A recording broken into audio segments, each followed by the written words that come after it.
ಎಲ್ಲರಿಗೂ ನಮಸ್ಕಾರ ಸ್ನೇಹಿತರೆ. ಯಶಸ್ಸಿನ ಶಿಖರವನ್ನೇರಲು ತಮ್ಮದೇ ಆದ ದಾರಿಯನ್ನ ನಿರ್ಮಿಸಿಕೊಳ್ಳುವ, ನೋವನ್ನೆಲ್ಲ ನುಂಗಿಕೊಂಡು ನಗುವ ಬೀರುವ ಶಿಸ್ತಿನ ಸಿಪಾಯಿಯಂತೆ ಕಾಣುವ, ಆದರೆ ಹೃದಯದಲ್ಲಿ ಪ್ರೀತಿಯ ಮಹಾಸಾಗರವನ್ನೇ ಬಚ್ಚಿಟ್ಕೊಂಡಿರುವ ವ್ಯಕ್ತಿಗಳೇ ಮಕರ ರಾಶಿಯವರು. ಮಕರ ರಾಶಿಯ ಬಂಧುಗಳೇ, ನೀವು ಈಗ ನೋಡ್ತಿರುವ ಈ ವಿಡಿಯೋ ಆಕಸ್ಮಿಕವಾಗಿ ನಿಮ್ಮ ಮುಂದೆ ಬಂದಿಲ್ಲ. ನಿಮ್ಮ ಜೀವನದ ಅತ್ಯಂತ ನಿರ್ಣಾಯಕ ಘಟ್ಟದಲ್ಲಿ ನಿಂತಿರುವ ನಿಮಗೆ ನಿಮ್ಮ ಇಷ್ಟ ದೇವರು ಅಥವಾ ನಿಮ್ಮ ಕುಲದೇವರು ಒಂದು ಪ್ರಮುಖ ಸಂದೇಶವನ್ನ ನೀಡಲು ಬಯಸಿದ್ದಾರೆ. ಮಕರ ರಾಶಿಯವರ ಜೀವನದ ಯಶಸ್ಸು ಅಭಿವೃದ್ಧಿಗೆ ನೀವು ಸುಖವಾಗಿ ನೆಮ್ಮದಿಯಾಗಿ ಮಾನಸಿಕವಾಗಿಯೇ ಆಗಲಿ ದೈಹಿಕವಾಗಿಯೇ ಆಗಲಿ ಪರಿಪೂರ್ಣವಾದಂತಹ ಸುಖಕ್ಕಾಗಿ ನೀವು ಯಾವ 5 ಪ್ರತಿಜ್ಞೆಯನ್ನ ಅಥವಾ ಶಪಥವನ್ನ ಅಥವಾ ಸಂಕಲ್ಪವನ್ನ ಮಾಡಬೇಕು ಎಂಬಂತಹ ಸೂಪರ್ ಇಂಟ್ರೆಸ್ಟಿಂಗ್ ವಿಚಾರಗಳನ್ನ ಈ ವಿಡಿಯೋದಲ್ಲಿ ನಾನು ನಿಮಗೆ ತಿಳಿಸ್ಕೊಡಲಿದ್ದೇನೆ. ಮೊದಲಿಗೆ ಮಕರ ರಾಶಿ ಸ್ನೇಹಿತರೆಲ್ಲರಿಗೂ ನನ್ನ ಚಾನೆಲ್ ಅನ್ನ ಸಬ್ಸ್ಕ್ರೈಬ್ ಮಾಡಿಕೊಂಡು ನನಗೆ ಸಪೋರ್ಟ್ ಮಾಡ್ತಿರುವಂತಹ ಪ್ರತಿಯೊಬ್ಬರಿಗೂ ನನ್ನ ಹೃದಯಪೂರ್ವಕವಾದ ಧನ್ಯವಾದಗಳು. ಈ ಸಮಯದಲ್ಲಿ ನಿಮಗೆ ಎದುರಾಗಲಿರುವ ದೊಡ್ಡ ಕಠಿಣ ಸವಾಲು ಯಾವುದು, ಅದರಿಂದ ನೀವು ಪಾರಾಗೋದು ಹೇಗೆ ತಿಳಿಯಲು ಈ ವಿಡಿಯೋವನ್ನ ಸಂಪೂರ್ಣವಾಗಿ ನೋಡಿ. ಯಾಕಂದ್ರೆ ಇದು ನಿಮಗಾಗಿ ಬಂದಿರುವ ದೈವಿಕ ಸಂದೇಶ. ಹಾಗೆ ಓಂ ಶನೇಶ್ವರಾಯ ನಮಃ ಎಂದು ಕಾಮೆಂಟ್ ಮಾಡಿ, ಹಾಗೆ ವಿಡಿಯೋಗೆ ಲೈಕ್ ಮಾಡಿ. ಮಕರ ರಾಶಿಯವರು ಸತತ ಪ್ರಯತ್ನ ಮಾಡಿದ್ರೂ ನೀವು ಇಷ್ಟಪಟ್ಟಿರೋದು ನಿಮಗೆ ಸಮಯಕ್ಕೆ ಸರಿಯಾಗಿ ಸಿಗೋದಿಲ್ಲ. ನಿಮ್ಮ ಲೈಫ್ನಲ್ಲಿ ಏನನ್ನಾದ್ರೂ ಅಚೀವ್ ಮಾಡಬೇಕು ಅಥವಾ ಒಂದು ಬಿಸ್ನೆಸ್ ಮಾಡಬೇಕು ಅಂದ್ಕೊಂಡ್ರು ತೊಂದರೆ ಬರ್ತಾನೆ ಇರುತ್ತೆ. ಮಕರ ರಾಶಿಯವರ ಪ್ಲಸ್ ಪಾಯಿಂಟ್ಸ್ ಏನಂದ್ರೆ, ಏನೇ ಕಷ್ಟಗಳು ಬಂದರೂ ಬಹಳ ತಾಳ್ಮೆ ಸಮಾಧಾನದಿಂದ ಸಾಧನೆ ಮಾಡುವವರು, ನಗುಮುಖದಿಂದ ಚರಿತ್ರೆಯನ್ನ ಇತಿಹಾಸವನ್ನ ಸೃಷ್ಟಿ ಮಾಡುವರು. ಈ ಇತಿಹಾಸ ಸೃಷ್ಟಿಸಲು ಅಭಿವೃದ್ಧಿಯಾಗಲು ನೀವು ಯಾವ 5 ಪ್ರತಿಜ್ಞೆಯನ್ನ ಪಾಲಿಸಬೇಕು ಅಂತ ನೋಡೋಣ. ಮಕರ ರಾಶಿಯವರು ಕೈಗೊಳ್ಳಬೇಕಾದಂತಹ ಮೊದಲನೆಯ ಸಂಕಲ್ಪ ಅಥವಾ ಪ್ರತಿಜ್ಞೆ, ನಾನು ಒಂದು ಹೊಸ ಮನೆಯನ್ನ ಕಟ್ಟಲೇಬೇಕು ಎಂಬಂತಹ ದೃಢ ಸಂಕಲ್ಪವನ್ನ ಮಾಡಿ. ಏನೇ ಆಗ್ಲಿ ನನಗೆ ಸ್ವಂತ ಮನೆ ಅಥವಾ ಹೊಸ ವೆಹಿಕಲ್ ಅನ್ನ ಪರ್ಚೇಸ್ ಮಾಡಬೇಕು ಅಂದುಕೊಳ್ಳಿ. ಮಕರ ರಾಶಿಯವರು 2 ಅಥವಾ 3 ಸೈಟ್ಗಳು ಇದ್ರೂ ಮನೆ ಕಟ್ಟೋದಕ್ಕೆ ಸಾಧ್ಯವಾಗೋದಿಲ್ಲ, ಅಥವಾ ಸ್ವಂತ ಮನೆ ಇದ್ರೂ ಸಹ ಆ ಮನೆಯನ್ನ ಮಾರುವಂತಹ ಪರಿಸ್ಥಿತಿಗಳು ಸೃಷ್ಟಿಯಾಗುತ್ತದೆ, ಅಥವಾ ಕಾರಣಾಂತರಗಳಿಂದ ಸ್ವಂತ ಮನೆ ಇದ್ರೂ ಬಾಡಿಗೆ ಮನೆಯಲ್ಲಿ ವಾಸವಾಗಿರುವಂತಹ ಪರಿಸ್ಥಿತಿ. ಅದರಿಂದ ಸಂಕಲ್ಪವನ್ನ ಸ್ಟ್ರಾಂಗ್ ಆಗಿ ಮಾಡಿಕೊಳ್ಳಿ. ಹಳೆ ವಾಹನಗಳನ್ನ ಓಡಿಸ್ತಾ ಇರ್ತೀರಾ, ಹೊಸ ವಾಹನ ಖರೀದಿ ಮಾಡಬೇಕು, ಸ್ವಂತ ಮನೆ ಕಟ್ಟಲೇಬೇಕು ಎಂಬಂತಹ ದೃಢ ಸಂಕಲ್ಪವನ್ನ ಮಾಡಿ. ಅಯ್ಯೋ ನನ್ನ ಹಣೆ ಬರಹನೇ ಸರಿ ಇಲ್ಲ, ನನ್ನ ಹಣೆ ಬರಹ ಇಷ್ಟೇನೆ ಅಂತ ನೆಗೆಟಿವ್ ಆಗಿ ಯೋಚನೆ ಮಾಡೋದನ್ನ ಬಿಡಬೇಕು. ನನ್ನ ಕೈಯಲ್ಲಿಯೂ ಸಾಧ್ಯ ಎಂದು ಅಸಾಧ್ಯವಾದದನ್ನ ಸಾಧ್ಯವಾಗಿಸುವಂತಹ ದೃಢ ಸಂಕಲ್ಪವನ್ನ ಮಾಡಿ. ನಿಮ್ಮ ಆಸೆಗಳು ಖಂಡಿತವಾಗಿ ನೆರವೇರಿಸಿಕೊಳ್ಳಬಹುದು. ಎರಡನೆಯ ಸಂಕಲ್ಪ, ಸಂಬಂಧಿಕರು, ಕುಟುಂಬದವರು, ಸ್ನೇಹಿತರ ಮಾತನ್ನ, ವ್ಯಂಗ್ಯ ಮಾತುಗಳನ್ನ ಕಿವಿಯಲ್ಲಿ ಹಾಕಿಕೊಳ್ಳಬೇಡಿ. ವ್ಯಂಗ್ಯವಾಗಿ ಮಾತನಾಡಿಸುವ ನಿಮ್ಮ ಅಕ್ಕ ತಂಗಿನೇ ಆದ್ರೂ ಸರಿ, ನಿಮ್ಮ ಸಂಬಂಧಿಕರೇ ಆದ್ರೂ ಸರಿ, ಅಧಿಕಾರಿಗಳು, ಕೋವರ್ಕರ್ಸ್ ಯಾರಾದ್ರೂ ಸರಿ, ಅವರ ಮಾತುಗಳನ್ನ ನೆಗ್ಲೆಕ್ಟ್ ಮಾಡಿ, ಕೇಳಿಸಿದ್ರು ಕೇಳಿಸದ ಹಾಗೆ ಇರಬೇಕಾಗತ್ತೆ. ಅವರು ನಿಮ್ಮನ್ನ ಹೊಗಳುತ್ತಾ ಇಲ್ಲ, ತೆಗಳಿಕೆಯ ಮಾತುಗಳನ್ನ ನಿರ್ಲಕ್ಷ್ಯವನ್ನ ಮಾಡ್ತಾ ಇದ್ದಾರೆ.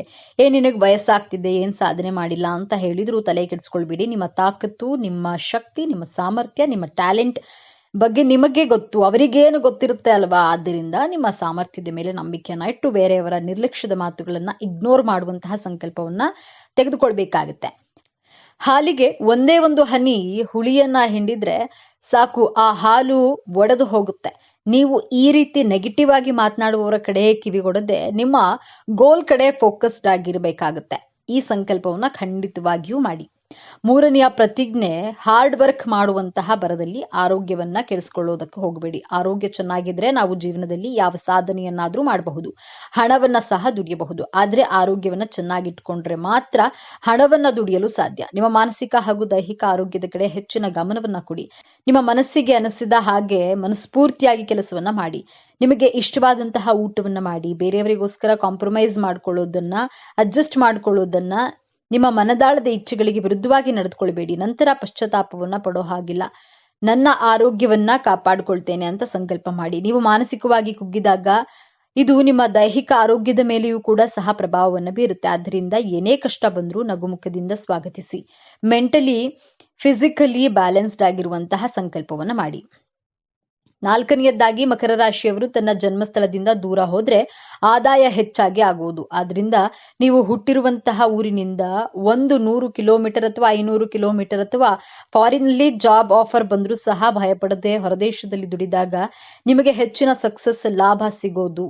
ಮಕರ ರಾಶಿಯವರು ತಾನು ಹುಟ್ಟಿದ ಊರಿನ ಮೇಲೆ ವಿಶೇಷವಾದಂತಹ ಪ್ರೀತಿಯನ್ನ ಇಟ್ಕೊಂಡಿರ್ತೀರಾ. ಆದ್ರೂ ಸಹ ನೀವು ಹೆಚ್ಚಾಗಿ ಹಣ ಸಂಪಾದನೆ ಮಾಡಬೇಕು, ಹೆಸರು ಕೀರ್ತಿಯನ್ನ ಗಳಿಸಬೇಕು ಅನ್ಕೊಂಡಿದ್ರೆ ಖಂಡಿತವಾಗಿಯೂ ಸ್ಥಾನ ಪರಿವರ್ತನೆ ಆಗಲೇಬೇಕು. ನಿಮ್ಮ ಹುಟ್ಟೂರು ನಿಮಗೆ ಜನ್ಮ ಕೊಟ್ಟ ತಾಯಿ ರೀತಿ, ಹೊರದೇಶದ ದುಡಿಮೆ ನಿಮ್ಮ ಹೆಂಡತಿ ಅಥವಾ ಜೀವನ ಸಂಗಾತಿಯ ರೀತಿ. ಜೀವನ ಸಂಗಾತಿ ಬಂದಾಗ ನಮ್ಮ ತಾಯಿಯನ್ನ ಮರೆಯೋದಕ್ಕೆ ಸಾಧ್ಯ ಇಲ್ಲ ಅಲ್ವಾ? ಅದೇ ರೀತಿ ಹೊರ ರಾಷ್ಟ್ರ, ಹೊರ ದೇಶ, ಹೊರ ರಾಜ್ಯದಲ್ಲಿ ಕೆಲಸವನ್ನ ಮಾಡಿ, ಸಾಧನೆಯನ್ನ ಮಾಡಿ, ಆ ಹಣದಿಂದ ನಿಮ್ಮ ತಾಯಿ ನಾಡಿಗೆ, ನಿಮ್ಮ ಹುಟ್ಟೂರಿಗೆ ಸಹಾಯವನ್ನ ಮಾಡಿ, ಹುಟ್ಟೂರಲ್ಲೇ ಇದ್ದು ಭೂಮಿಗೆ ಭಾರವಾಗಿ ಬದುಕೋದಕ್ಕಿಂತ ಹೊರಗಡೆ ಹೋಗಿ ದುಡಿದು ನಿಮ್ಮ ತಾಯಿಗೂ ತಾಯಿನಾಡಿಗೂ ಹೆಮ್ಮೆಯನ್ನ ತರಬೇಕು ಎನ್ನುವಂತಹ ಸಂಕಲ್ಪವನ್ನ ದೃಢವಾಗಿ ಮಾಡಿ. 5ನೇಯದ್ದಾಗಿ ನಿಮ್ಮ ಮೇಲೆ ಅಧಿಕಾರ ಚಲಾಯಿಸುವ ನಿಮ್ಮ ಮೇಲಧಿಕಾರಿಗಳು, ನಿಮ್ಮ ಬಾಸ್, ನಿಮ್ಮ ಕೋವರ್ಕರ್ಸ್ ಯಾರಾದ್ರೂ ಸರಿ ನಿಮಗೆ ತೊಂದರೆಯನ್ನ ಕೊಡ್ತಾ ಇದ್ರೆ ಅವರನ್ನ ನೀವು ಇಗ್ನೋರ್ ಮಾಡಲೇಬೇಕು. ನೀವು ಸ್ಟ್ರೈಟ್ ಫಾರ್ವರ್ಡ್ ಆಗಿ ಮಾತನಾಡ್ತೀರಾ. ಸತ್ಯವಾಗಿ ಮಾತನಾಡುವವರಿಗೆ ಶತ್ರುಗಳು ತುಂಬಾ ಜಾಸ್ತಿನೇ ಇರ್ತಾರೆ ಮತ್ತು ತುಂಬಾ ರಿಸರ್ವ್ಡ್ ಆಗಿ ಇರ್ತೀರಾ. ನೀವು ಅದರಿಂದಲೇ ಅಧಿಕಾರಿಗಳು, ನಿಮ್ಮ ಕೋವರ್ಕರ್ಸ್ ನಿಮ್ಮ ಮೇಲೆ ಅಧಿಕಾರವನ್ನ ಚಲಾಯಿಸಿದ್ರು ಎದುರು ಮಾತನಾಡದೆ ಅವರನ್ನ ಅವಾಯ್ಡ್ ಮಾಡಿ. ಅವಶ್ಯಕತೆ ಇದ್ರೆ ಮಾತ್ರ ಅವರಿಗೆ ಎದುರು ಉತ್ತರವನ್ನ ಕೊಡಿ, ಮಾತನಾಡಿ. ಇಲ್ಲದಿದ್ರೆ ಆ ಜಾಗವನ್ನೇ ಖಾಲಿ ಮಾಡಿ. ಈ 5 ಸಂಕಲ್ಪವನ್ನ ನಿಮ್ಮ ಜೀವನದಲ್ಲಿ ಪಾಲಿಸಿ ನೋಡಿ. ನಿಮ್ಮ ಯಶಸ್ಸು, ಗೆಲುವನ್ನ ತಡೆಯಲು ಯಾರಿಂದಲೂ ಸಾಧ್ಯವಾಗುವುದಿಲ್ಲ. ನಾವು ಈ ಭೂಮಿ ಮೇಲೆ ಹುಟ್ಟಿದ ಮೇಲೆ ಏನನ್ನೂ ಮಾಡದೆ ಸಾಯಬಾರದು. ಏನನ್ನಾದ್ರೂ ನಮ್ಮದು ಅಂತ ಐಡೆಂಟಿಟಿ ಕ್ರಿಯೇಟ್ ಮಾಡಬೇಕು. ಹೆಸರು, ಕೀರ್ತಿ, ಸಾಧನೆಯನ್ನ ಮಾಡಿ ಇತಿಹಾಸವನ್ನ ಸೃಷ್ಟಿಸಿ ಸಾಯಬೇಕು. ಆಗಲೇ ಈ ಮಾನವನ ಜನ್ಮಕ್ಕೆ ಸಾರ್ಥಕತೆ ಸಿಗೋದು. ಈ ಸಾರ್ಥಕತೆಯ ಜೀವನ ನಿಮ್ಮದಾಗ್ಲಿ ಅಂತ ಆಶಿಸ್ತೇನೆ. ಹಾಗಾದ್ರೆ ಈ ದೊಡ್ಡ ಸಮಸ್ಯೆಯಿಂದ ಪಾರಾಗೋದು ಹೇಗೆ? ಯಶಸ್ಸನ್ನ ಶಾಶ್ವತವಾಗಿ ಉಳಿಸ್ಕೊಳ್ಳೋದು ಹೇಗೆ? ಪರಿಹಾರ ತುಂಬಾ ಸರಳವಾಗಿದೆ. ಆದ್ರೆ ಇದನ್ನ ನೀವು ಅತ್ಯಂತ ಶ್ರದ್ಧೆಯಿಂದ ಪಾಲಿಸಬೇಕು. ನಿಮ್ಮ ರಾಶ್ಯಾಧಿಪತಿ ಶನಿ ಮಹಾತ್ಮನು ಸೇವೆಯಿಂದ ಮಾತ್ರ ಸಂತುಷ್ಟನಾಗ್ತಾನೆ. ಪ್ರತಿ ಶನಿವಾರ ನಿಮ್ಮ ಕೈಯಲಾದಷ್ಟು ಬಡವರಿಗೆ, ವೃದ್ಧರಿಗೆ ಅಥವಾ ದೈಹಿಕವಾಗಿ ಅಶಕ್ತರಿಗೆ ಅನ್ನದಾನ ಅಥವಾ ವಸ್ತ್ರದಾನ ಮಾಡಿ. ಇದು ನಿಮ್ಮ ಕರ್ಮವನ್ನ ಶುದ್ಧವಾಗಿಸುತ್ತದೆ. ನಿಮ್ಮ ನಿರಾಶವಾದವನ್ನ ಹೋಗಲಾಡಿಸಲು ಪ್ರತಿ ಶನಿವಾರ ಹತ್ತಿರದ ಆಂಜನೇಯನ ದೇವಸ್ಥಾನಕ್ಕೆ ಅಥವಾ ವೆಂಕಟೇಶ್ವರ ಸ್ವಾಮಿ ದೇವಸ್ಥಾನಕ್ಕೆ ಭೇಟಿ ನೀಡಿ. ಶನಿದೇವನಿಗೆ ಎಳ್ಳೆಣ್ಣೆ ದೀಪ ಹಚ್ಚಿ. ಇದು ನಿಮ್ಮ ಮನಸ್ಸಿನ ಅನುಮಾನಗಳನ್ನ ದೂರ ಮಾಡಿ ಸ್ಥಿರತೆಯನ್ನ ನೀಡುತ್ತದೆ. ನಿಮಗೆ ಸಣ್ಣ ಯಶಸ್ಸು ಸಿಕ್ಕಾಗ್ಲೂ ತಕ್ಷಣ ನಿಮ್ಮ ಇಷ್ಟ ದೇವರನ್ನ ಅಥವಾ ಕುಲದೇವರನ್ನ ಮನಸ್ಸಿನಲ್ಲಿ ಸ್ಮರಿಸಿ. ಇದೆಲ್ಲ ನಿನ್ನ ಕೃಪೆ ಎಂದು ಕೃತಜ್ಞತೆಯನ್ನ ಸಲ್ಲಿಸಿ. ನಿಮ್ಮ ಸಂತೋಷವನ್ನ ಕನಿಷ್ಠ ಒಬ್ಬರ ಜೊತೆಗಾದ್ರೂ ಹಂಚಿಕೊಳ್ಳಿ. ಈ ಒಂದು ಅಭ್ಯಾಸ ನಿಮ್ಮ ನಿರಾಶವಾದವನ್ನ ಒಡೆದು ನಿಮ್ಮ ಭಾಗ್ಯವನ್ನ ನಿಮ್ಮ ಬಳಿಯೇ ಉಳಿಸುತ್ತದೆ. ಮಕರ ರಾಶಿಯವರೇ, ನಿಮ್ಮ ಜೀವನದಲ್ಲಿ ಸಂಪೂರ್ಣವಾಗಿ ಬದಲಾಯಿಸುವಂತಹ ಶಕ್ತಿ. ಈಗ ನಿಮ್ಮ ಸಹನೆಯ ಪರೀಕ್ಷೆ ಮುಗಿದಿದೆ. ಈಗ ವಿಜಯೋತ್ಸವದ ಆರಂಭವಾಗಲಿದೆ. ನೀವು ಅನುಭವಿಸಿದ ಪ್ರತಿಯೊಂದು ನೋವಿಗೂ ಈಗ ಪ್ರತಿಫಲ ಸಿಗಲಿದೆ. ನಿಮ್ಮ ಶ್ರಮದ ಕಣ್ಣೀರು ಈಗ ಆನಂದ ಭಾಷ್ಪವಾಗಿ ಬದಲಾಗುವ ಸಮಯ ಬಂದಿದೆ. ನೆನಪಿಡಿ, ಈ ವಿಡಿಯೋ ನಿಮಗೆ ತಲುಪಿದ್ದು ಆಕಸ್ಮಿಕವಲ್ಲ. ಇದು ನಿಮ್ಮ ಇಷ್ಟ ದೇವರು ನಿಮಗೆ ನೀಡುತ್ತಿರುವ ಸ್ಪಷ್ಟ ಸಂದೇಶ. ಈ ಅದ್ಭುತ ಸಮಯವನ್ನ ಸದುಪಯೋಗಪಡಿಸಿಕೊಳ್ಳಿ. ನಿಮ್ಮ ಜೀವನದ ಹೊಸ ಅಧ್ಯಾಯಕ್ಕೆ ತಯಾರಾಗಿರಿ. ನಿಮ್ಮ ನಂಬಿಕೆಯ ಸಂಕೇತವಾಗಿ ನಿಮ್ಮ ಜೀವನ ಬದಲಾಗಬೇಕು ಎನ್ನುವ ಸಂಕಲ್ಪದೊಂದಿಗೆ ತಪ್ಪದೆ ನಿಮ್ಮ ಕುಲದೇವರ ಅಥವಾ ನಿಮ್ಮ ಇಷ್ಟ ದೇವರ ಹೆಸರನ್ನ ಕಾಮೆಂಟ್ ಮಾಡಿ ಅಥವಾ ಜೈ ಶನಿದೇವ ಎಂದು ಬರೆಯಿರಿ. ಆ ಭಗವಂತನು ನಿಮ್ಮನ್ನ ಸದಾ ಕಾಪಾಡಲಿ. ಸರ್ವೇ ಜನ ಸುಖಿನೋ ಭವತು. ಇದೇ ತರಹದ ಜ್ಯೋತಿಷ್ಯಕ್ಕೆ ಸಂಬಂಧಪಟ್ಟಂತಹ ವಿಡಿಯೋ ನೋಡಲು ನಮ್ಮ ಚಾನೆಲ್ ಅನ್ನ ಸಬ್ಸ್ಕ್ರೈಬ್ ಮಾಡಿಕೊಳ್ಳಿ. ಈ ವಿಡಿಯೋವನ್ನ ಲೈಕ್ ಮಾಡಿ, ಶೇರ್ ಮಾಡಿ. ದ್ವಾದಶ ರಾಶಿಗಳಲ್ಲಿ ಒಂದಾಗಿರುವಂತಹ ಮಕರ ರಾಶಿಯಲ್ಲಿ ಜನಿಸಿರುವಂತಹ ಜನರು ನಂಬಿಕೆಗೆ ಅರ್ಹರು. ಅವರನ್ನ ನಂಬಿ ಯಾವುದೇ ಕೆಲಸಕ್ಕೆ ಕೈ ಹಾಕಬಹುದು. ಇವರು ತಮ್ಮ ಜೀವನದಲ್ಲಿ ತಮ್ಮ ಆಸೆ ಆಕಾಂಕ್ಷೆಗಳನ್ನ ಪ್ರಯೋಗಾತ್ಮಕವಾಗಿ ಪೂರೈಸಿಕೊಳ್ಳುವಂತಹ ಇಚ್ಛೆಯನ್ನ ಉಳ್ಳವರಾಗಿರ್ತಾರೆ. ಯಶಸ್ಸಿನ ಶಿಖರವನ್ನೇರಲು ತಮ್ಮದೇ ಆದ ದಾರಿಯನ್ನ ನಿರ್ಮಿಸಿಕೊಳ್ಳುವ, ನೋವನ್ನೆಲ್ಲ ನುಂಗಿಕೊಂಡು ನಗುವ, ಶಿಸ್ತಿನ ಸಿಪಾಯಿಯಂತೆ ಕಾಣುವ, ಆದ್ರೆ ಹೃದಯದಲ್ಲಿ ಪ್ರೀತಿಯ ಮಹಾಸಾಗರವನ್ನೇ ಬಚ್ಚಿಟ್ಕೊಂಡಿರುವ ವ್ಯಕ್ತಿಗಳೇ ಮಕರ ರಾಶಿಯವರು. ಮಕರ ರಾಶಿಯ ಬಂಧುಗಳೇ, ನೀವು ಈಗ ನೋಡುತ್ತಿರುವ ವಿಡಿಯೋ ಆಕಸ್ಮಿಕವಾಗಿ ನಿಮ್ಮ ಮುಂದೆ ಬಂದಿಲ್ಲ. ನಿಮ್ಮ ಜೀವನದ ಅತ್ಯಂತ ನಿರ್ಣಾಯಕ ಘಟ್ಟದಲ್ಲಿ ನಿಂತಿರುವ ನಿಮಗೆ ನಿಮ್ಮ ಇಷ್ಟ ದೇವರು ಅಥವಾ ನಿಮ್ಮ ಕುಲದೇವರು ಒಂದು ಪ್ರಮುಖ ಸಂದೇಶವನ್ನು ನೀಡಲು ಬಯಸಿದ್ದಾರೆ. ನಿಮ್ಮ ಜೀವನದಲ್ಲಿ ಇದೇ ಆಗುತ್ತದೆ. ಇಷ್ಟು ದಿನ ನೀವು ಅನುಭವಿಸಿದಂತಹ ಸಹನೆ, ನೋವು ಮತ್ತು ಅಪಾರವಾದ ಶ್ರಮಕ್ಕೆ ಪ್ರತಿಫಲ ಸಿಗುವ ಸಮಯ ಬಂದಿದೆ. ನಿಮ್ಮ ಜೀವನದ ದಿಕ್ಕು ಯಶಸ್ಸಿನ ಉತ್ತುಂಗಕ್ಕೆ ಇರುತ್ತದೆಯೇ ಅಥವಾ ಮತ್ತೆ ನಿರಾಶೆಯ ಕೂಪಕ್ಕೆ ಬೀಳುತ್ತದೆಯೇ? ಈಗ ನಿಮ್ಮ ಭವಿಷ್ಯವನ್ನ ನಿರ್ಧರಿಸಲಿದೆ. ಈ ಸಮಯದಲ್ಲಿ ನಿಮಗೆ ಎದುರಾಗಲಿರುವ ದೊಡ್ಡ ಕಠಿಣ ಸವಾಲು ಯಾವುದು? ಅದರಿಂದ ನೀವು ಪಾರಾಗೋದು ಹೇಗೆ ತಿಳಿಯಲು ಈ ವಿಡಿಯೋವನ್ನ ಸಂಪೂರ್ಣವಾಗಿ ನೋಡಿ. ಯಾಕಂದ್ರೆ ಇದು ನಿಮಗಾಗಿ ಬಂದಿರುವ ದೈವಿಕ ಸಂದೇಶ. ಹಾಗೆ ಓಂ ಶನೇಶ್ವರಾಯ ನಮಃ ಎಂದು ಕಾಮೆಂಟ್ ಮಾಡಿ. ಹಾಗೆ ವಿಡಿಯೋಗೆ ಲೈಕ್ ಮಾಡಿ. ಮೊದಲಿಗೆ ಇಷ್ಟು ದಿನ ನೀವು ಕಷ್ಟಪಟ್ಟಿದ್ದು ಯಾಕೆ ಎಂದು ತಿಳಿಯೋಣ. ಕಳೆದ ಕೆಲವು ವರ್ಷಗಳಿಂದ, ವಿಶೇಷವಾಗಿ ಈ 2.5 ವರ್ಷಗಳಲ್ಲಿ ನೀವು ಅನುಭವಿಸಿದ್ದ ಯಾತನೆ ಅಷ್ಟಿಷ್ಟಲ್ಲ. ಮಕರ ರಾಶಿಯವರಾದ ನಿಮಗೆ ಶ್ರಮ ಎನ್ನುವುದು ರಕ್ತದಲ್ಲಿಯೇ ಬಂದಿದೆ. ಆದ್ರೆ ನೀವು ಪಟ್ಟಂತಹ ಶ್ರಮಕ್ಕೆ ಬೆಲೆ ಸಿಗಲಿಲ್ಲ. ರಾತ್ರಿ ಹಗಲೆನ್ನದೇ ದುಡಿದ್ರೂ ಅದರ ಕೀರ್ತಿ ಬೇರೆಯವರ ಪಾಲಾಯಿತು. ನಿಮ್ಮದಲ್ಲದ ತಪ್ಪಿಗೆ ನೀವು ಜವಾಬ್ದಾರರಾಗಬೇಕಾಯಿತು. ನಿಮ್ಮ ಕುಟುಂಬಕ್ಕಾಗಿ, ನಿಮ್ಮವರಿಗಾಗಿ ನಿಮ್ಮ ಸ್ವಂತ ಖುಷಿಯನ್ನೇ ಬಲಿ ಕೊಟ್ರಿ. ಆದರೂ ನಿಮ್ಮನ್ನ ಯಾರೂ ಅರ್ಥ ಮಾಡ್ಕೊಳ್ಳಿಲ್ಲ. ಆರ್ಥಿಕವಾಗಿ ಪ್ರತಿ ರೂಪಾಯಿಗೂ ಲೆಕ್ಕಾಚಾರ ಹಾಕಿ ಸಾಲ ಮಾಡಬಾರದು ಎಂಬ ಒಂದೇ ಕಾರಣಕ್ಕೆ ನಿಮ್ಮ ಆಸೆಗಳನ್ನೇ ಅದುಮಿಟ್ಟುಕೊಂಡು ಬದುಕಿದ್ದೀರಿ. ನಿಮ್ಮ ತಾಳ್ಮೆಯನ್ನೇ ದೌರ್ಬಲ್ಯವೆಂದು ಭಾವಿಸಿ ಆಪ್ತರೇ ನಿಮಗೆ ಮೋಸ ಮಾಡಿದ್ರು. ಇದಕ್ಕೆಲ್ಲ ಕಾರಣವೇನು? ನಿಮ್ಮ ಪ್ರಯತ್ನದಲ್ಲಿ ದೋಷವಿರಲಿಲ್ಲ. ಆದ್ರೆ ನಿಮ್ಮ ರಾಷ್ಟ್ರಾಧಿಪತಿಯಾದ ಶನಿ ಮಹಾತ್ಮನು ನಿಮ್ಮನ್ನ ಪರೀಕ್ಷಿಸುತ್ತಿದ್ದನು. ಇದು ನಿಮ್ಮ ಕರ್ಮದ ಪರೀಕ್ಷೆಯಾಗಿತ್ತು. ನಿಮ್ಮ ತಾಳ್ಮೆಯ ಅಗ್ನಿ ಪರೀಕ್ಷೆಯಾಗಿತ್ತು. ದೇವರು ನಿಮ್ಮನ್ನ ಶುದ್ಧ ಬಂಗಾರವನ್ನಾಗಿ ಮಾಡಲು ಇಷ್ಟೆಲ್ಲ ಪರೀಕ್ಷೆಗಳನ್ನ ಕೊಟ್ಟನು. ಆದ್ರೆ ಆ ಕರಾಳ ಅಧ್ಯಾಯ ಈಗ ಮುಗಿಯುವ ಹಂತಕ್ಕೆ ಬಂದಿದೆ.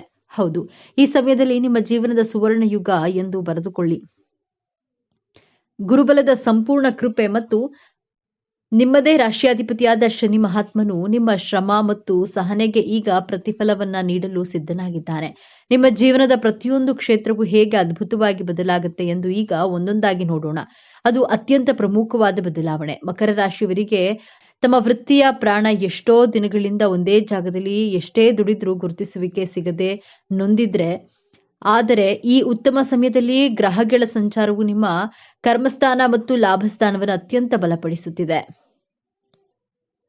ಯಾರು ನಿಮ್ಮನ್ನ ಕಡೆಗಣಿಸಿದ್ರೋ ಅವರೇ ನಿಮ್ಮ ಸಲಹೆ ಕೇಳಿ ಬರುವ ಸಮಯವಿದು. 5 ವರ್ಷಗಳಿಂದ ನಿರೀಕ್ಷಿಸುತ್ತಿದ್ದ ಆ ಅಧಿಕಾರ ಈಗ ನಿಮ್ಮ ಕೈ ಸೇರಲಿದೆ. ನಿಮ್ಮ ಮಾತಿಗೆ ಕಚೇರಿಯಲ್ಲಿ ಬೆಲೆ ಬರುತ್ತದೆ. ಇನ್ನು ವ್ಯಾಪಾರದಲ್ಲಿ ನಿಧಾನಗತಿಯಿಂದ ಸಾಕಾಗಿದೆ. ನಿಮಗೆ ಈಗ ಹೊಸ ಚೈತನ್ಯ ತರಲಿವೆ.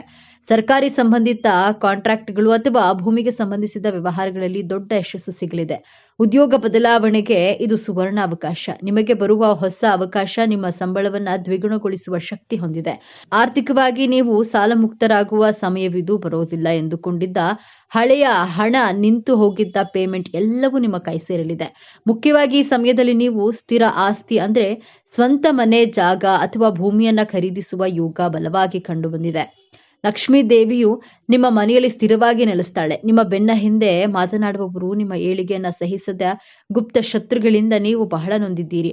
ಆದ್ರೆ ನಿಮ್ಮ ರಾಶಿಯಾಧಿಪತಿ ಶನಿಯೇ ನ್ಯಾಯಾಧೀಶ. ಈ ಸಮಯದಲ್ಲಿ ಆ ಶತ್ರುಗಳ ನಿಜ ಬಣ್ಣ ಎಲ್ಲರ ಮುಂದೆ ಬಯಲಾಗುತ್ತೆ. ದೈವಿಕ ನ್ಯಾಯ ನಿಮ್ಮ ಪರವಾಗಿ ನಿಲ್ಲಲಿದೆ. ಇನ್ನು ಆಸ್ತಿ ವಿವಾದ, ಸುಳ್ಳು ಕೇಸುಗಳು ಅಥವಾ ಯಾವುದೇ ಕೋರ್ಟ್ ಕಚೇರಿ ವಿಚಾರಗಳಲ್ಲಿ ಸಿಲುಕಿ ವರ್ಷಗಳಿಂದ ಕಷ್ಟಪಟ್ಟಿದ್ದು ಸಾಕು. ಈಗ ನಿಮಗೆ ವಿಜಯ ನಿಶ್ಚಿತ. ನಿಮ್ಮ ಮೇಲಿದ್ದ ಅಪವಾದಗಳು ಸುಳ್ಳು ಎಂದು ಸಾಬೀತಾಗುತ್ತದೆ. ನಿಮ್ಮ ಗೌರವ, ನಿಮ್ಮ ಆಸ್ತಿ ನಿಮಗೆ ಮರಳಿ ಸಿಗಲಿದೆ. ನೀವು ಕೆಲಸದ ಒತ್ತಡದಲ್ಲಿ ಕುಟುಂಬವನ್ನ ನಿರ್ಲಕ್ಷಿಸುತ್ತಿದ್ದೀರಿ ಎಂಬ ಆರೋಪ ನಿಮ್ಮ ಮೇಲಿತ್ತು. ನಿಮ್ಮ ಸಂಗಾತಿಯೊಂದಿಗೆ ಸಣ್ಣ ಸಣ್ಣ ವಿಷಯಕ್ಕೂ ಮನಸ್ತಾಪ ಉಂಟಾಗ್ತಿತ್ತು. ಆದರೆ ಈಗ ಈ ಶುಭ ಸಮಯದಲ್ಲಿ ನಿಮ್ಮ ನಡುವಿನ ಎಲ್ಲಾ ತಪ್ಪು ತಿಳುವಳಿಕೆಗಳು ದೂರವಾಗಿ ಅನ್ಯೋನ್ಯತೆ ಹೆಚ್ಚಾಗುತ್ತೆ. ನಿಮ್ಮ ತ್ಯಾಗವನ್ನ ನಿಮ್ಮ ಕುಟುಂಬಸ್ಥರು ಅರ್ಥ ಮಾಡ್ಕೊಳ್ತಾರೆ. ಇನ್ನು ಮದುವೆಯಾಗದ ಮಕರ ರಾಶಿಯ ಯುವಕ ಯುವತಿಯರಿಗೆ ನೀವು ಬಯಸಿದಂತೆ ಒಂದು ಗಂಭೀರ ಮತ್ತು ಸ್ಥಿರವಾದ ಸಂಬಂಧ ಕೂಡಿ ಬರಲಿದೆ. ನಿಮ್ಮ ಮದುವೆ ನಿಶ್ಚಯವಾಗುವ ಎಲ್ಲಾ ಸಂಭವವಿದೆ. ಹಾಗೆಯೇ ಸಂತಾನ ಭಾಗ್ಯಕ್ಕಾಗಿ ಕಾಯುತ್ತಿದ್ದ ದಂಪತಿಗಳಿಗೆ ನಿಮ್ಮ ಮನೆತನದ ಕುಲದೀಪ ಆಗಮನದ ಶುಭ ಸುದ್ದಿ ನಿಮ್ಮ ಕಿವಿಗೆ ಬೀಳಲಿದೆ. ನಿಮ್ಮ ವಂಶ ಬೆಳಗಲಿದೆ. ನಿಮ್ಮ ಮಕ್ಕಳ ಭವಿಷ್ಯದ ಬಗ್ಗೆ, ಅವರ ಓದಿನ ಬಗ್ಗೆ ನಿಮಗೆ ದೊಡ್ಡ ಚಿಂತೆಯಾಗಿದ್ದು, ಆದ್ರೆ ಇದೀಗ ನಿಮ್ಮ ಮಕ್ಕಳಲ್ಲಿ ಅದ್ಭುತವಾದ ಜವಾಬ್ದಾರಿಯುತ ಬದಲಾವಣೆಗಳನ್ನ ಕಾಣ್ತೀರಿ. ಅವರೇ ಆಸಕ್ತಿಯಿಂದ ಓದಲು ಪ್ರಾರಂಭಿಸ್ತಾರೆ. ಉನ್ನತ ಶಿಕ್ಷಣಕ್ಕಾಗಿ ಅವರು ಬಯಸಿದ ಜಾಗ, ಸೀಟು ಸಿಗಲಿದೆ. ನಿಮ್ಮ ಆರೋಗ್ಯದಲ್ಲಿ ದೀರ್ಘಕಾಲದಿಂದ ಕಾಡ್ತಾ ಇದ್ದ ಸಮಸ್ಯೆಯೊಂದು ಪರಿಹಾರವಾಗಿ ಮನಸ್ಸಿಗೆ ನೆಮ್ಮದಿ ಸಿಗಲಿದೆ. ಇಷ್ಟೆಲ್ಲ ಅದ್ಭುತ ಯಶಸ್ಸು, ಹಣ, ಗೌರವ, ಸಂಬಂಧಗಳು ಎಲ್ಲವೂ ನಿಮ್ಮದಾಗಲಿದೆ. ಆದ್ರೆ ನಿಮ್ಮ ಮುಂದೆ ಒಂದು ಅತ್ಯಂತ ಕಷ್ಟಕರವಾದ ಸವಾಲು ಕೂಡ ಎದುರಾಗುತ್ತೆ. ಈ ಸವಾಲನ್ನ ನೀವು ಗೆಲ್ಲಲೇಬೇಕು. ಆ ಸವಾಲು ಹೊರಗಿನಿಂದ ಬರೋದಿಲ್ಲ, ಅದು ನಿಮ್ಮ ಒಳಗಿನಿಂದಲೇ ಬರುತ್ತದೆ. ಆ ಸವಾಲೇ ನಿಮ್ಮ ನಿರಾಶವಾದ ಮತ್ತು ಮೊಂಡುತನ. ಹೌದು, ಮಕರ ರಾಶಿಯವರೇ, ನಿಮ್ಮ ರಾಶಿಯಾಧಿಪತಿ ಶನಿ ನಿಮಗೆ ಅಪಾರವಾದ ಸಹನೆ ಕೊಟ್ಟಿದ್ದಾನೆ, ಆದರೆ ಜೊತೆಗೆ ನಿರಾಶವಾದವನ್ನ ಕೊಟ್ಟಿದ್ದಾನೆ. ಅನಿರೀಕ್ಷಿತ ಯಶಸ್ಸು, ಹಣ, ಅಧಿಕಾರ ನಿಮ್ಮ ಕೈಗೆ ಬಂದಾಗಲೂ ನಿಮ್ಮ ಮನಸ್ಸು ಇದೆಲ್ಲ ನಿಜವೇ, ಎಷ್ಟು ದಿನ ಇರುತ್ತದೆಯೋ, ಖಂಡಿತ ಇದರ ಹಿಂದೆ ಕೆಟ್ಟದ್ದೇನೋ ನಡೆಯುತ್ತದೆ ಎಂಬ ಅನುಮಾನ ಬರುತ್ತೆ. ಈ ಅನುಮಾನವೇ ನಿಮ್ಮ ದೊಡ್ಡ ಶತ್ರು. ಈ ಸಮಯದಲ್ಲಿ ನಿಮ್ಮ ಮೊಂಡುತನ ಹೆಚ್ಚಾಗಬಹುದು. ನಾನು ಹಿಡಿದಿದ್ದೇ ದಾರಿ, ನನ್ನ ನಿರ್ಧಾರವೇ ಸರಿ ಎಂದು ಭಾವಿಸಿ ನಿಮ್ಮ ಆಪ್ತರ, ನಿಮ್ಮ ಜೀವನ ಸಂಗಾತಿಯ ಮಾತುಗಳನ್ನ ನೀವು ಕಡೆಗಣಿಸಬಹುದು. ನಿಮ್ಮ ಯಶಸ್ಸನ್ನ ಸಂಭ್ರಮಿಸೋದನ್ನ ಬಿಟ್ಟು ಒಂಟಿಯಾಗಿ ಕೂರಬಹುದು. ಈ ಒಂದು ದೊಡ್ಡ ತಪ್ಪಿನಿಂದ ನಿಮ್ಮ ಕೈಗೆ ಬಂದ ಭಾಗ್ಯವನ್ನ ನೀವೇ ಅನುಭವಿಸದಂತೆ ಆಗಬಹುದು. ನಿಮ್ಮ ಆಪ್ತರು ನಿಮ್ಮಿಂದ ದೂರವಾಗಬಹುದು. ಯಶಸ್ಸನ್ನ ಪಡೆಯೋದು ಎಷ್ಟು ಮುಖ್ಯವೋ ಅದನ್ನ ಸಂಭ್ರಮಿಸೋದು ಮತ್ತು ಹಂಚಿಕೊಳ್ಳೋದು ಅದಕ್ಕಿಂತಲೂ ಮುಖ್ಯ. ಹಾಗಾದ್ರೆ ಈ ದೊಡ್ಡ ಸಮಸ್ಯೆಯಿಂದ ಪಾರಾಗುವುದು ಹೇಗೆ? ಈ ಯಶಸ್ಸನ್ನ ಶಾಶ್ವತವಾಗಿ ಉಳಿಸ್ಕೊಳ್ಳೋದು ಹೇಗೆ? ಪರಿಹಾರ ತುಂಬಾ ಸರಳವಾಗಿದೆ, ಆದ್ರೆ ಇದನ್ನ ನೀವು ಅತ್ಯಂತ ಶ್ರದ್ಧೆಯಿಂದ ಪಾಲಿಸಬೇಕು. ನಿಮ್ಮ ರಾಶಿಯಾಧಿಪತಿ ಶನಿ ಮಹಾತ್ಮನು ಸೇವೆಯಿಂದ ಮಾತ್ರ ಸಂತುಷ್ಟನಾಗ್ತಾನೆ. ಪ್ರತಿ ಶನಿವಾರ ನಿಮ್ಮ ಕೈಯಲ್ಲಾದಷ್ಟು ಬಡವರಿಗೆ, ವೃದ್ಧರಿಗೆ ಅಥವಾ ದೈಹಿಕವಾಗಿ ಅಶಕ್ತರಿಗೆ ಅನ್ನದಾನ ಅಥವಾ ವಸ್ತ್ರದಾನವನ್ನ ಮಾಡಿ. ಇದು ನಿಮ್ಮ ಕರ್ಮವನ್ನ ಶುದ್ಧವಾಗಿಸುತ್ತದೆ. ನಿಮ್ಮ ನಿರಾಶವಾದವನ್ನ ಹೋಗಲಾಡಿಸಲು ಪ್ರತಿ ಶನಿವಾರ ಹತ್ತಿರದ ಆಂಜನೇಯ ದೇವಸ್ಥಾನಕ್ಕೆ ಅಥವಾ ವೆಂಕಟೇಶ್ವರ ಸ್ವಾಮಿ ದೇವಸ್ಥಾನಕ್ಕೆ ಭೇಟಿ ನೀಡಿ. ಶನಿದೇವನಿಗೆ ಎಳ್ಳೆಣ್ಣೆ ದೀಪ ಹಚ್ಚಿ. ಇದು ನಿಮ್ಮ ಮನಸ್ಸಿನ ಅನುಮಾನಗಳನ್ನ ದೂರ ಮಾಡಿ ಸ್ಥಿರತೆಯನ್ನ ನೀಡುತ್ತದೆ. ನಿಮಗೆ ಸಣ್ಣ ಯಶಸ್ಸು ಸಿಕ್ಕಾಗಲೂ ತಕ್ಷಣ ನಿಮ್ಮ ಇಷ್ಟ ದೇವರನ್ನ ಅಥವಾ ಕುಲದೇವರನ್ನ ಮನಸ್ಸಿನಲ್ಲಿ ಸ್ಮರಿಸಿ. ಇದೆಲ್ಲ ನಿನ್ನ ಕೃಪೆ ಎಂದು ಕೃತಜ್ಞತೆಯನ್ನ ಸಲ್ಲಿಸಿ. ನಿಮ್ಮ ಸಂತೋಷವನ್ನ ಕನಿಷ್ಠ ಒಬ್ಬ ಜೊತೆಗಾರರಾದ್ರೂ ಹಂಚಿಕೊಳ್ಳಿ. ಈ ಒಂದು ಅಭ್ಯಾಸ ನಿಮ್ಮ ನಿರಾಶವಾದವನ್ನ ಒಡೆದು ನಿಮ್ಮ ಭಾಗ್ಯವನ್ನ ನಿಮ್ಮ ಬಳಿಯೇ ಉಳಿಸುತ್ತದೆ. ಮಕರ ರಾಶಿಯವರೇ, ನಿಮ್ಮ ಜೀವನವನ್ನ ಸಂಪೂರ್ಣವಾಗಿ ಬದಲಾಯಿಸುವ ಶಕ್ತಿ ಈಗ ನಿಮ್ಮ ಸಹನೆಯ ಪರೀಕ್ಷೆ ಮುಗಿದಿದೆ. ಈಗ ವಿಜಯೋತ್ಸವದ ಆರಂಭವಾಗಲಿದೆ. ನೀವು ಅನುಭವಿಸಿದ ಪ್ರತಿಯೊಂದು ನೋವಿಗೂ ಈಗ ಪ್ರತಿಫಲ ಸಿಗಲಿದೆ. ನಿಮ್ಮ ಶ್ರಮದ ಕಣ್ಣೀರು ಈಗ ಆನಂದ ಭಾಷ್ಪವಾಗಿ ಬದಲಾಗುವ ಸಮಯ. ನೆನಪಿಡಿ, ಈ ವಿಡಿಯೋ ನಿಮಗೆ ತಲುಪಿದ್ದು ಆಕಸ್ಮಿಕವಲ್ಲ. ಇದು ನಿಮ್ಮ ಇಷ್ಟದೇವರು ನಿಮಗೆ ನೀಡುತ್ತಿರುವ ಸ್ಪಷ್ಟ ಸಂದೇಶ. ಈ ಅದ್ಭುತ ಸಮಯವನ್ನ ಸದುಪಯೋಗಪಡಿಸಿಕೊಳ್ಳಿ. ನಿಮ್ಮ ಜೀವನದ ಹೊಸ ಅಧ್ಯಾಯ ತಯಾರಿಗೆ ನಿಮ್ಮ ನಂಬಿಕೆಯ ಸಂಕೇತವಾಗಿ ನಿಮ್ಮ ಜೀವನ ಬದಲಾಗಬೇಕು ಎನ್ನುವ ಸಂಕಲ್ಪದೊಂದಿಗೆ ತಪ್ಪದೆ ನಿಮ್ಮ ಕುಲದೇವರ ಅಥವಾ ನಿಮ್ಮ ಇಷ್ಟದೇವರ ಹೆಸರನ್ನ ಕಾಮೆಂಟ್ ಮಾಡಿ ಅಥವಾ ಜೈ ಶನಿದೇವ ಎಂದು ಬರೆಯಿರಿ. ಆ ಭಗವಂತನು ನಿಮ್ಮನ್ನ ಸದಾ ಕಾಪಾಡಲಿ. ಸರ್ವೇ ಜನೋ ಸುಖಿನೋ ಭವತು. ಇದೇ ತರಹದ ಜ್ಯೋತಿಷ್ಯಕ್ಕೆ ಸಂಬಂಧಪಟ್ಟಂತಹ ವಿಡಿಯೋ ನೋಡಲು ನಮ್ಮ ಚಾನೆಲ್ಗೆ ಸಬ್ಸ್ಕ್ರೈಬ್ ಆಗಿ, ವಿಡಿಯೋನ ಲೈಕ್ ಮಾಡಿ, ಶೇರ್ ಮಾಡಿ. ಜ್ಯೋತಿಷ್ಯದ ಪ್ರಕಾರ ಕೆಲವು ರಾಶಿಯ ಜನರಿಗೆ 2026ರ ವರ್ಷವು ತುಂಬಾ ಅದೃಷ್ಟವನ್ನ ತರಲಿದೆ. ಹಾಗಾಗಿ ಮಕರ ರಾಶಿಯವರಿಗೆ ಮುಂದಿನ ವರ್ಷ ಹೇಗಿರಲಿದೆ? ವೃತ್ತಿ ಮತ್ತು ಆರ್ಥಿಕ ವಿಚಾರದಲ್ಲಿ ಪ್ರಯೋಜನಗಳಿವೆಯಾ? ನಿಮ್ಮ ಆರ್ಥಿಕ, ಶೈಕ್ಷಣಿಕ, ಆರೋಗ್ಯ, ಉದ್ಯೋಗ, ಕುಟುಂಬ, ವೃತ್ತಿ, ವ್ಯಾಪಾರದ ಬದುಕು ಹೇಗಿರಲಿದೆ ಅನ್ನೋದರ ವಾರ್ಷಿಕ ರಾಶಿಫಲ ನೋಡೋಣ ಬನ್ನಿ. 2025ರವರೆಗೆ ಬಹಳ ಕಷ್ಟಪಟ್ಟಿರುವಂತಹ ರಾಶಿ ಅಂದ್ರೆ ಅದು ಮಕರ ರಾಶಿ. 2026ನೇ ವರ್ಷ ಬಂದಿರೋದೇ ನಿಮಗೋಸ್ಕರ ಎಂದೇ ಹೇಳಬಹುದು. ಇನ್ನು ನಿಮ್ಮ ಜೀವನದಲ್ಲಿ ಗೆಲುವನ್ನ ಸಾಧಿಸಲು, ಸುಖವಾಗಿರಲು, ನಿಮ್ಮ ಜೀವನವೆಂಬ ಯುದ್ಧವನ್ನ ಗೆಲ್ಲಲು ಈ 5 ವಿಚಾರಗಳನ್ನ ತುಂಬಾ ಎಚ್ಚರಿಕೆ ವಹಿಸಬೇಕು. ಈ ವಿಚಾರಗಳ ಬಗ್ಗೆ ವಿಡಿಯೋದಲ್ಲಿ ನೋಡೋಣ ಬನ್ನಿ. ಅದಕ್ಕೂ ಮುಂಚೆ ನೀವಿನ್ನು ನಮ್ಮ ಚಾನೆಲ್ಗೆ ಸಬ್ಸ್ಕ್ರೈಬ್ ಆಗಿಲ್ಲ ಅಂದ್ರೆ ಈಗಲೇ ಸಬ್ಸ್ಕ್ರೈಬ್ ಆಗಿ, ಹಾಗೆ ವಿಡಿಯೋಗೆ ಲೈಕ್ ಮಾಡಿ, ವಿಡಿಯೋವನ್ನ ಸ್ಕಿಪ್ ಮಾಡದೆ ಕೊನೆಯ ತನಕ ನೋಡಿ. ವರ್ಷ ಭವಿಷ್ಯ ಮಕರ ರಾಶಿಗೆ ಯಾವ ರೀತಿ ಇರುತ್ತೆ ಅಂದ್ರೆ, ಶನಿ ಏನು ನಿಮ್ಮ ರಾಶಿಯನ್ನ ಬಿಟ್ಟು ಮುಂದಕ್ಕೆ ಹೋಗ್ತಾನಲ್ಲ, ಆಗ ಆದಾಯದ ಗ್ರಾಫ್ ನಿಮ್ಮದು ಮೇಲಕ್ಕೆ ಹೋಗುತ್ತೆ. ಎಲ್ಲಾ ಕೆಲಸದಲ್ಲಿ ನಿಮಗೆ ಸಕ್ಸಸ್ ಸಿಗುತ್ತೆ. ಹಾಗೆ ಸಂತಾನ ಫಲಕ್ಕೆ ಮಕರ ರಾಶಿಯಲ್ಲಿ ಯಾರಾದ್ರೂ ನಿರೀಕ್ಷಿಸ್ತಾ ಇದ್ರೆ ಖಂಡಿತವಾಗಿಯೂ ಕೂಡ ಸಂತಾನ ಫಲ ಪ್ರಾಪ್ತಿಯಾಗುವಂತಹ ಎಲ್ಲಾ ರೀತಿಯ ಚಾನ್ಸಸ್ ಇದೆ. ಆರೋಗ್ಯದಲ್ಲಿ ಸುಧಾರಣೆ ಆಗುತ್ತೆ. ಮಕರ ರಾಶಿಯವರು ಈ ವರ್ಷ ಪೂರ್ತಿಯಾಗಿ ಸಂತೋಷದಿಂದ ಇರ್ತೀರಿ ಅಂತ ಕಾಣಿಸುತ್ತಾ ಇದೆ. ಮಕರ ರಾಶಿಯವರು ನೀವು ಸ್ವಲ್ಪ ಆನ್ಲೈನ್ ಬೆಟ್ಟಿಂಗ್ ಮೇಲೆ ಜೂಜು ಆಡುವಂಥದ್ದು, ಆಮೇಲೆ ಶೇರ್ ಮಾರುಕಟ್ಟೆಯಲ್ಲಿ ಹಣ ಹಾಕುವಂಥದ್ದು, ಖಂಡಿತವಾಗ್ಲಿಯೂ ಇದು ಯಾವುದೂ ಕೂಡ ನಿಮಗೆ ಲಾಭವನ್ನಂತೂ ತಂದು ಕೊಡೋದಿಲ್ಲ. ಇದರಿಂದ ನಷ್ಟವನ್ನು ಅನುಭವಿಸುವ ಚಾನ್ಸಸ್ ಮಕರ ರಾಶಿಯವರಿಗೆ ಜಾಸ್ತಿ ಇದೆ. ಹಾಗಾಗಿ ಯಾವುದೇ ಕಾರಣಕ್ಕೂ ಆನ್ಲೈನ್ ಬೆಟ್ಟಿಂಗ್ ಅನ್ನ ಆಡೋದಕ್ಕೆ ಹೋಗಬೇಡಿ. ವ್ಯಾಪಾರದಲ್ಲಿ ಹೊಸ ಬದಲಾವಣೆ ಆಗ್ತದೆ. ಮಕರ ರಾಶಿಯವರಿಗೆ 7.5 ವರ್ಷ ಶನಿ 7.5 ಮುಗಿತಾ ಇದೆ. ಅದರಿಂದ ನೆಮ್ಮದಿ ಸಿಗುತ್ತಾ ಅಂದ್ರೆ ಖಂಡಿತವಾಗಿಯೂ ಕೂಡ ಈ 7.5 ಮುಗಿದಾದ ನಂತರ ನೆಮ್ಮದಿಯ ಜೀವನ ನಿಮ್ಮದಾಗುತ್ತೆ. ಆರೋಗ್ಯದಲ್ಲಿ ಸಮಸ್ಯೆಗಳು ಕಡಿಮೆಯಾಗುತ್ತೆ. ಮಕರ ರಾಶಿಯವರಿಗೆ ಪ್ರೀತಿಯ ವಿಚಾರದಲ್ಲಿ ಪ್ರೀತಿಯನ್ನ ಪಡೆಯುತ್ತೀರಿ ಅಂದ್ರೆ ಒಂದು ಲವ್ನಲ್ಲಿ ಬೀಳುವಂತಹ ಚಾನ್ಸಸ್ ಇದೆ. ನೀವು ಈ 5 ವಿಷಯಗಳನ್ನ ತುಂಬಾ ಎಚ್ಚರಿಕೆಯನ್ನ ವಹಿಸಬೇಕಾಗುತ್ತೆ. ಮೊದಲನೆಯ ಎಚ್ಚರಿಕೆ, ಮಕರ ರಾಶಿಯವರು ತನ್ನ ಜನ್ಮಸ್ಥಳದಿಂದ ದೂರ ಹೋದ್ರೆ ಆದಾಯ ಹೆಚ್ಚಾಗಿ ಆಗುವುದು. ಆದ್ದರಿಂದ ನೀವು ಹುಟ್ಟಿರುವಂತಹ ಊರಿನಿಂದ 100 ಕಿಲೋಮೀಟರ್ ಅಥವಾ 500 ಕಿಲೋಮೀಟರ್ ಅಥವಾ ಫಾರಿನ್ನಲ್ಲಿ ಜಾಬ್ ಆಫರ್ ಬಂದರೂ ಸಹ ಭಯಪಡದೆ ಹೊರದೇಶದಲ್ಲಿ ದುಡಿದಾಗ ನಿಮಗೆ ಹೆಚ್ಚಿನ ಸಕ್ಸಸ್ ಲಾಭ ಸಿಗೋದು. ಮಕರ ರಾಶಿಯವರು ತಾನು ಹುಟ್ಟಿದ ಊರಿನ ಮೇಲೆ ವಿಶೇಷವಾದಂತಹ ಪ್ರೀತಿಯನ್ನ ಇಟ್ಕೊಂಡಿರ್ತೀರ. ಆದರೂ ಸಹ ನೀವು ಹೆಚ್ಚಿನ ಹಣ ಸಂಪಾದನೆ ಮಾಡಬೇಕು, ಹೆಸರು ಕೀರ್ತಿಯನ್ನ ಗಳಿಸಬೇಕು ಅನ್ಕೊಂಡಿದ್ರೆ ಖಂಡಿತವಾಗಿಯೂ ಸ್ಥಾನ ಪರಿವರ್ತನೆ ಆಗಲೇಬೇಕು. ನಿಮ್ಮ ಹುಟ್ಟೂರು ನಿಮಗೆ ಜನ್ಮ ಕೊಟ್ಟ ತಾಯಿಯ ರೀತಿ. ಹೊರದೇಶದ ದುಡಿಮೆ ನಿಮ್ಮ ಹೆಂಡತಿ ಅಥವಾ ಜೀವನ ಸಂಗಾತಿ ಬಂದ ಕೂಡಲೇ ನಿಮ್ಮ ತಾಯಿಯನ್ನ ಮರೆಯೋದಕ್ಕೆ ಸಾಧ್ಯ ಇಲ್ಲ ಅಲ್ವೇ? ಅದೇ ರೀತಿ ಹೊರ ರಾಷ್ಟ್ರ, ಹೊರ ದೇಶ, ಹೊರ ರಾಜ್ಯದಲ್ಲಿ ಕೆಲಸವನ್ನ ಮಾಡಿ, ಸಾಧನೆಯನ್ನ ಮಾಡಿ, ಆ ಹಣದಿಂದ ನಿಮ್ಮ ತಾಯಿ ನಾಡಿಗೆ, ನಿಮ್ಮ ಹುಟ್ಟೂರಿಗೆ ಸಹಾಯವನ್ನ ಮಾಡಿ. ಹುಟ್ಟೂರಿನಲ್ಲೇ ಇದ್ದು ಭೂಮಿಗೆ ಭಾರವಾಗಿ ಬದುಕೋದ್ರಿಂದ ಹೊರಗಡೆ ಹೋಗಿ ದುಡಿದು ನಿಮ್ಮ ತಾಯಿಗೂ ತಾಯಿ ನಾಡಿಗೂ ಹೆಮ್ಮೆಯನ್ನ ತರಬೇಕು ಎಂಬಂತಹ ಸಂಕಲ್ಪವನ್ನ ದೃಢವಾಗಿ ಮಾಡಿ.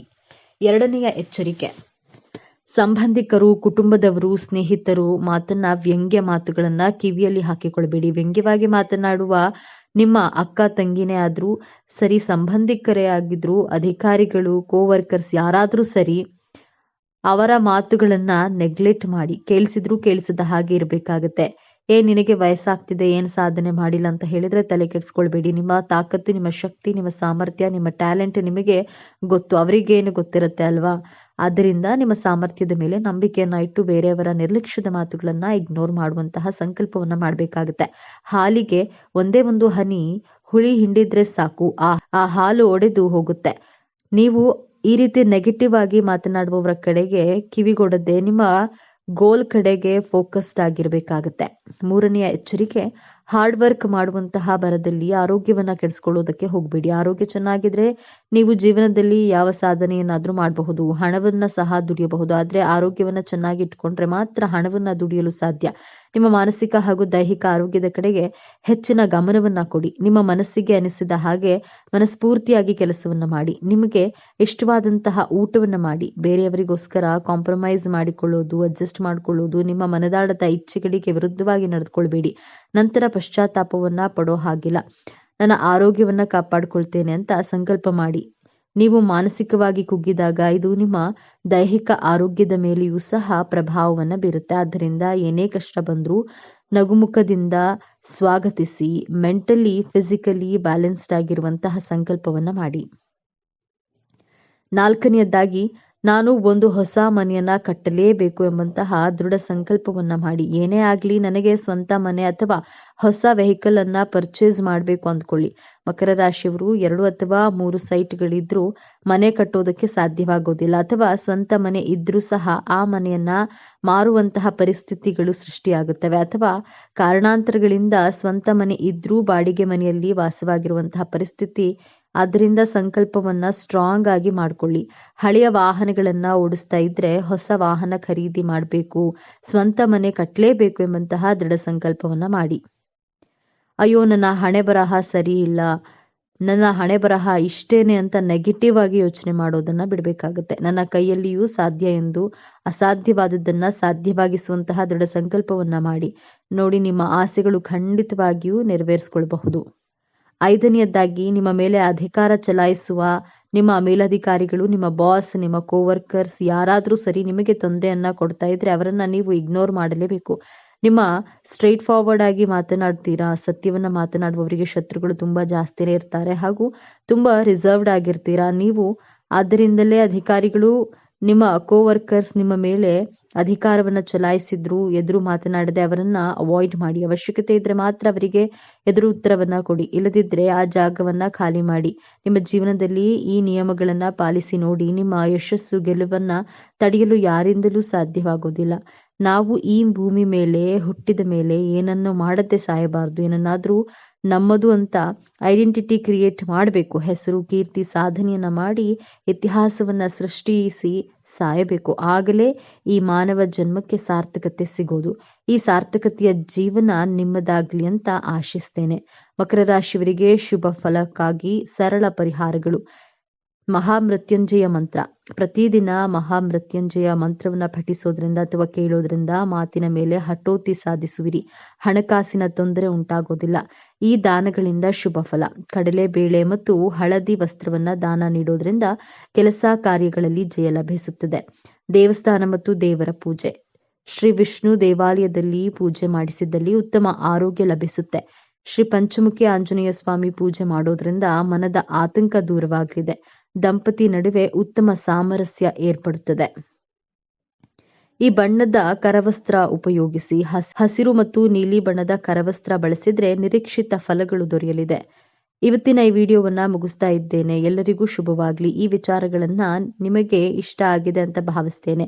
ಇಷ್ಟ ಆಗಿದ್ರೆ ನಮ್ಮ ಚಾನೆಲ್ಗೆ ತಪ್ಪದೆ ಸಬ್ಸ್ಕ್ರೈಬ್ ಮಾಡಿಕೊಳ್ಳಿ. ಈ ವಿಡಿಯೋಗೆ ಒಂದು ಲೈಕ್ ಕೊಡೋದನ್ನ ಮರಿಬೇಡಿ. ಈ ವಿಡಿಯೋವನ್ನ ನಿಮ್ಮ ಫ್ರೆಂಡ್ಸ್ ಅಂಡ್ ಫ್ಯಾಮಿಲಿ ಗ್ರೂಪ್ಸ್ ನಲ್ಲಿ ಹೆಚ್ಚು ಶೇರ್ ಮಾಡಿ. ಎಲ್ಲರೂ ಭಕ್ತಿಯಿಂದ ಓಂ ಶ್ರೀ ಶನೇಶ್ವರ ನಮಃ ಅಂತ ಕಾಮೆಂಟ್ ಮಾಡಿ. ಧನ್ಯವಾದಗಳು.